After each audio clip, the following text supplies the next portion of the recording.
दिनांक सृष्टि के आदिकाल का एक अलौकिक प्रभात। समय ब्रह्म मुहूर्त से कुछ क्षण पूर्व। स्थान हिमालय की हिमाच्छादित पर्वतमालाओं के मध्य स्थित कैलाश।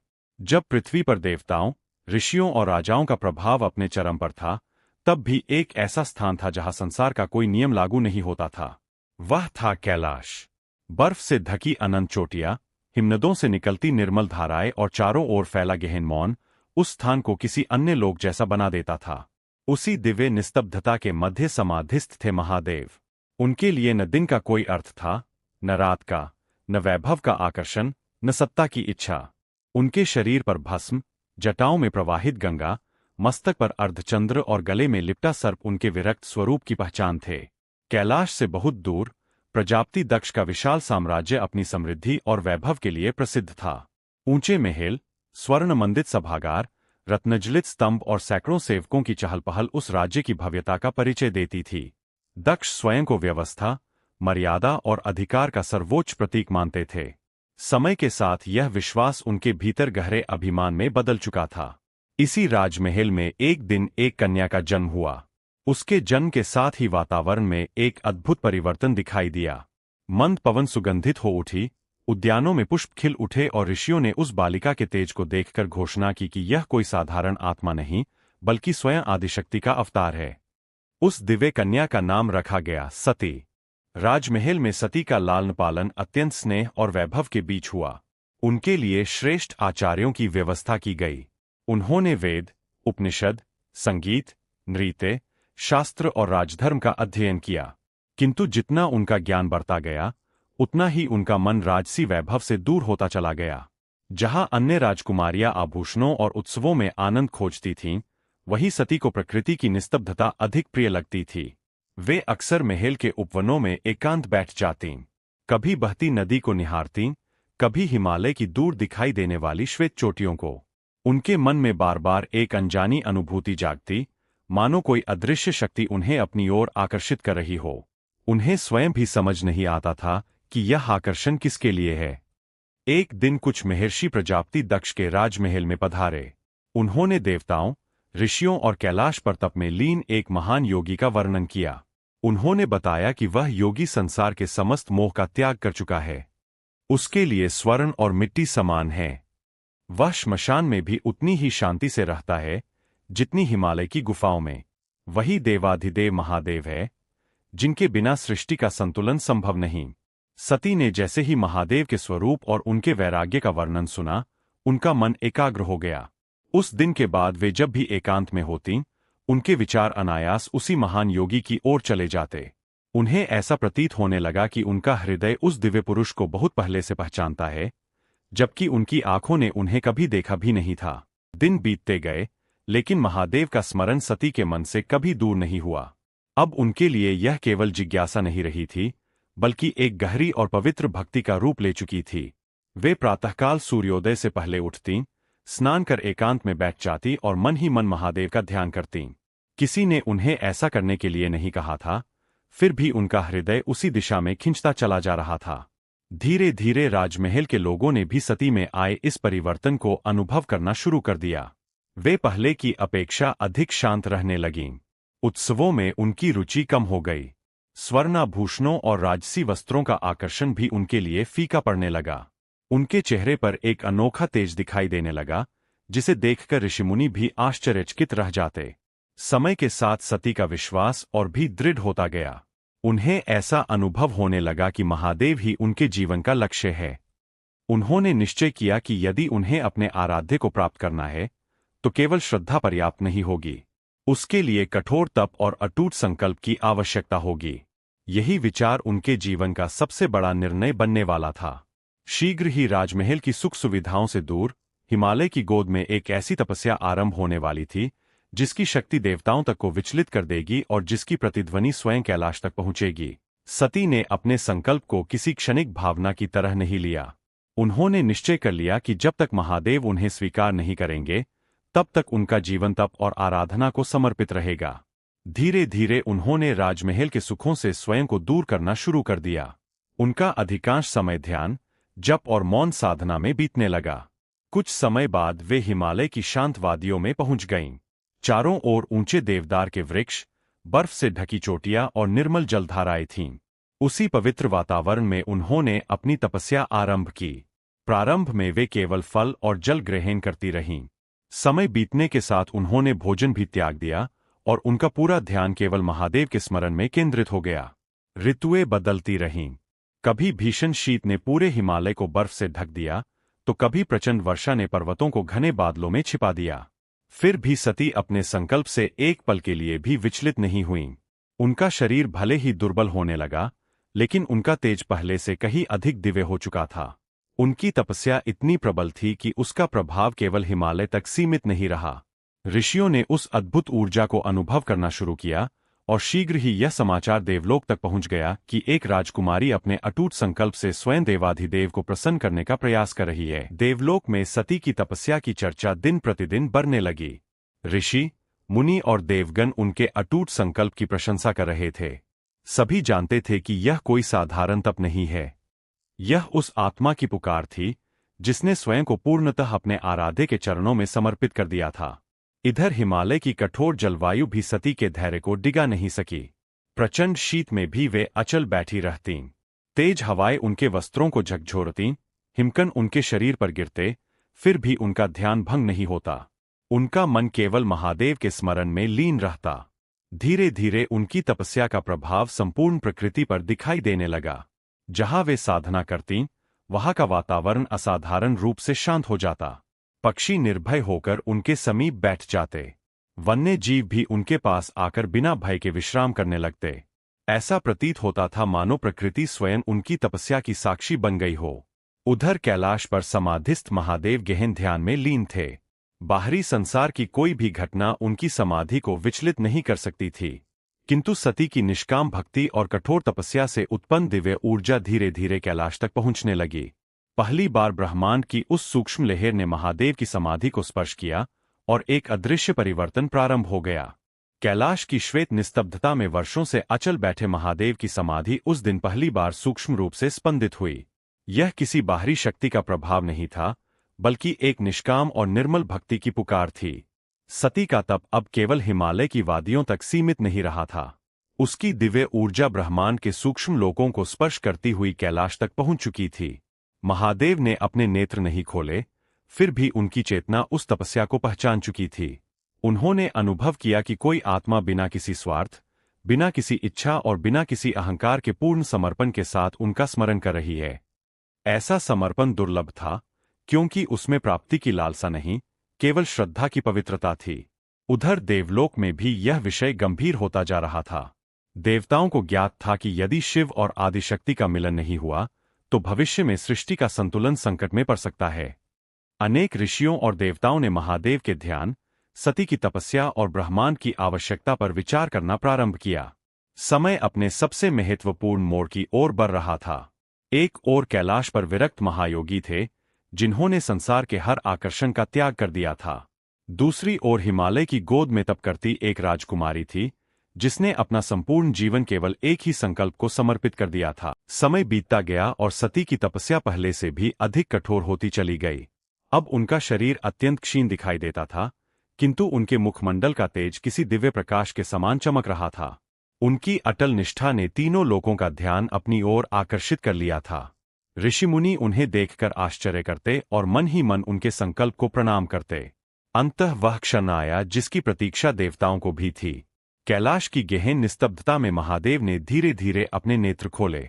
उनकी दृष्टि शांत थी, परंतु उस शांति में अनंत करुणा और गहन वैराग्य समाहित था। उन्होंने अपनी दिव्य चेतना से सती की तपस्या का अनुभव किया और समझ लिया कि यह भक्ति किसी क्षणिक आकर्षण का परिणाम नहीं, बल्कि आत्मा का शाश्वत आह्वान है। सृष्टि का संतुलन भी इसी मिलन की प्रतीक्षा कर रहा था। देवताओं ने इसे शुभ संकेत माना। उन्हें विश्वास हो गया कि अब वह समय दूर नहीं, जब शिव और शक्ति का दिव्य संयोग होगा। हिमालय की वादियों में बहती शीतल हवा मानो इस परिवर्तन का संदेश अपने साथ लिए घूम रही थी। उधर सती अभी भी ध्यानमग्न थीं। उन्हें यह ज्ञात नहीं था कि उनकी तपस्या स्वीकार कर ली गई है।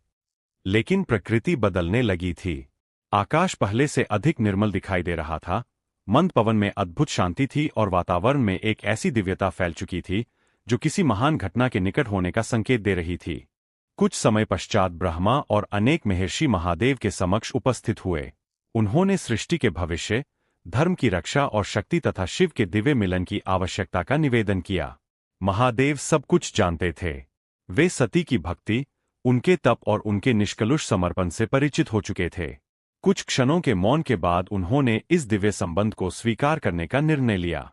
यह समाचार देवलोक में फैलते ही आनंद की लहर दौड़ गई। ऋषियों ने इसे सृष्टि के लिए शुभ संकेत माना। हिमालय की वादियों में मानो स्वयं प्रकृति उल्लास से भर उठी। मंद पवन और भी सुगंधित हो गई। पर्वतों से झरते जल का स्वर पहले से अधिक मधुर प्रतीत होने लगा। जब यह शुभ समाचार सती तक पहुंचा, तो उनके वर्षों के तप का फल साकार हो गया। उनके चेहरे पर अद्भुत शांति और संतोष झलकने लगा। उन्होंने अपने आराध्य को पाने के लिए जो कठोर साधना की थी, वह सफल हो चुकी थी। यह किसी राजकुमारी की इच्छा की पूर्ति नहीं थी, बल्कि आत्मा और परम चेतना के मिलन की शुरुआत थी। शीघ्र ही कैलाश और हिमालय के मध्य वह दिव्य विवाह संपन्न होने वाला था, जिसकी चर्चा युगों तक होती रहने वाली थी। किंतु इस शुभ अवसर की छाया में एक ऐसा अहंकार भी जीवित था, जो भविष्य में इस प्रेम गाथा को सबसे बड़ी परीक्षा से गुजारने वाला था। वह अहंकार था प्रजापति दक्ष का। शिव और सती के दिव्य विवाह की तैयारियां आरंभ हो गईं। यह कोई साधारण राजसी विवाह नहीं था, बल्कि सृष्टि के दो सनातन तत्वों का पवित्र मिलन था। एक ओर हिमालय और देवताओं के लोकों में उत्सव का वातावरण था, तो दूसरी ओर कैलाश पर सब कुछ पहले की तरह शांत और सरल था।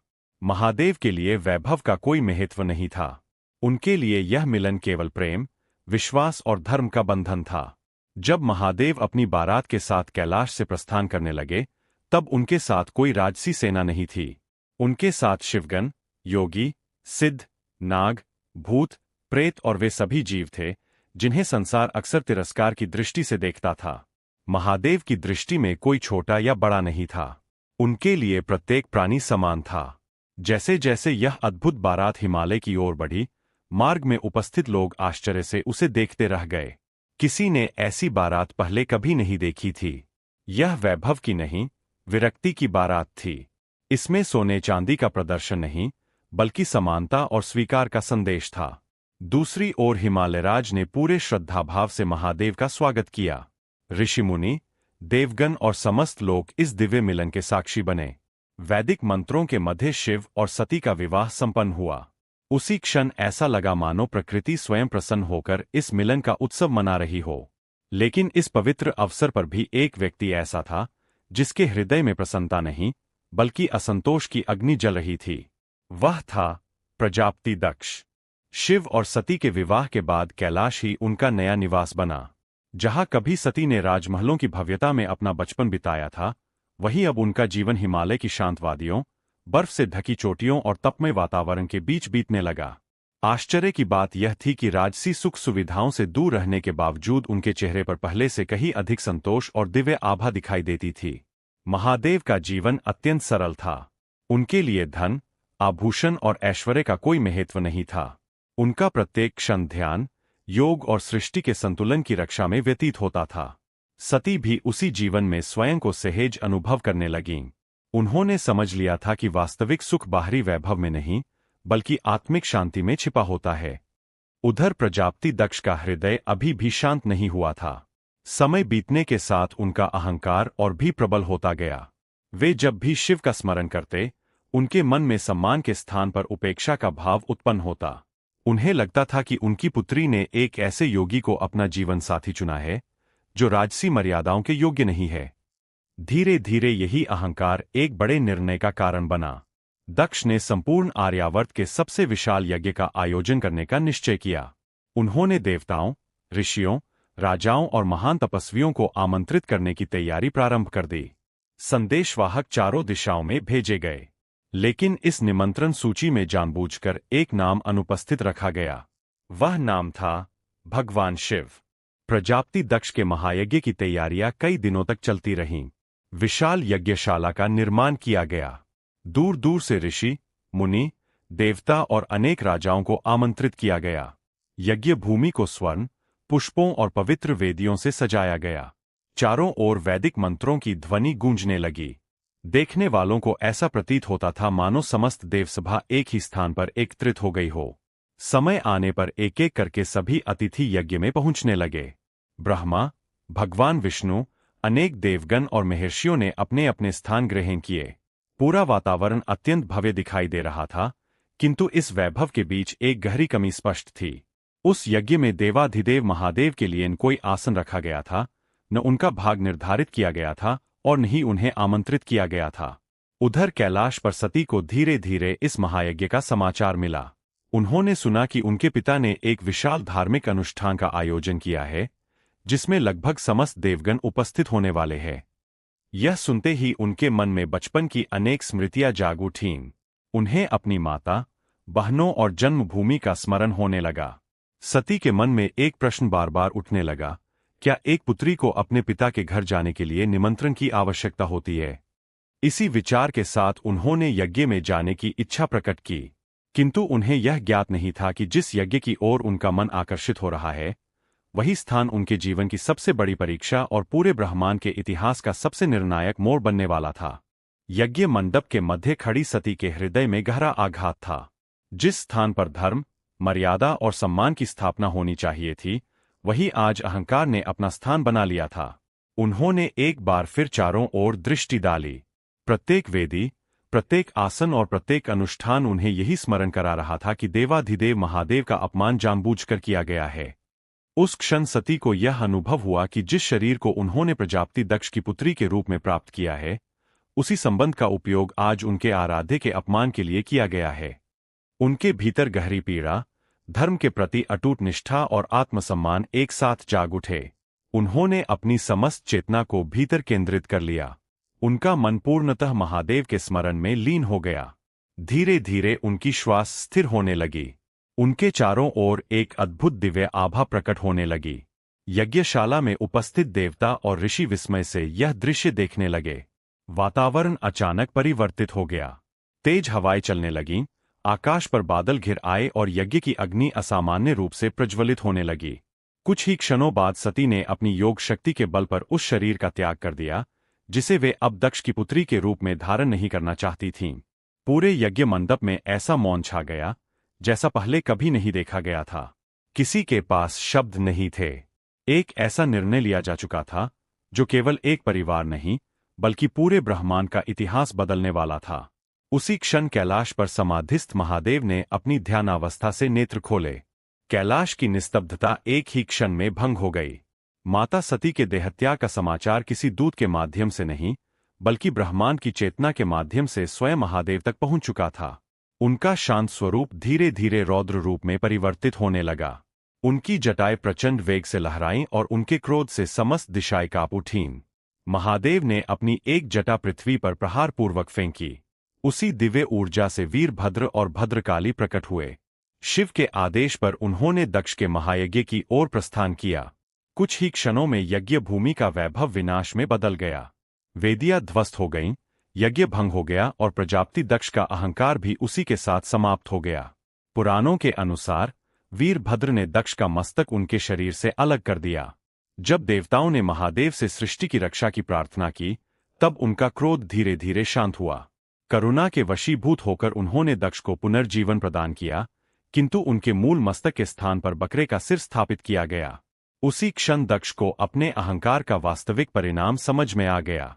इसके बाद महादेव ने माता सती के निष्प्राण शरीर को अपनी भुजाओं में उठाया और गहन शोक में संपूर्ण ब्रह्मांड में विचरण करने लगे। उनके दुहक से सृष्टि का संतुलन डगमगाने लगा। तब भगवान विष्णु ने सृष्टि की रक्षा के लिए अपने सुदर्शन चक्र से माता सती के शरीर के अंगों को पृथ्वी के विभिन्न स्थानों पर स्थापित किया। जहां जहां वे अंग गिरे, वे स्थान आगे चलकर पवित्र शक्तिपीठों के रूप में प्रसिद्ध हुए। शिव और सती की यह कथा केवल प्रेम की कहानी नहीं है। यह सम्मान, समर्पण, त्याग और अहंकार के परिणाम की अमर गाथा है। यह हमें स्मरण कराती है कि शक्ति और शिव का संबंध केवल दाम्पत्य नहीं, बल्कि सृष्टि के संतुलन का आधार है। और जब भी अहंकार धर्म से बड़ा हो जाता है, उसका अंत निश्चित होता है, लेकिन प्रेम, सत्य और समर्पण युगों युगों तक अमर रहते हैं। हमारी यह प्रस्तुति अंत तक देखने के लिए आपका हृदय से बहुत बहुत धन्यवाद। यदि आपको यह वीडियो पसंद आई हो, तो कृपया इसे लाइक करें अपने विचार कमेंट में साझा करें और हमारे चैनल को सब्सक्राइब अवश्य करें। आपका एक लाइक, एक शेयर और एक सब्सक्रिप्शन हमें ऐसी ही शोधपूर्ण और कालजयी कहानियां आपके लिए निरंतर प्रस्तुत करने की प्रेरणा देता है। फिर मिलेंगे एक नई कालजयी कथा और इतिहास के एक और अनछुए अध्याय के साथ। तब तक के लिए नमस्कार।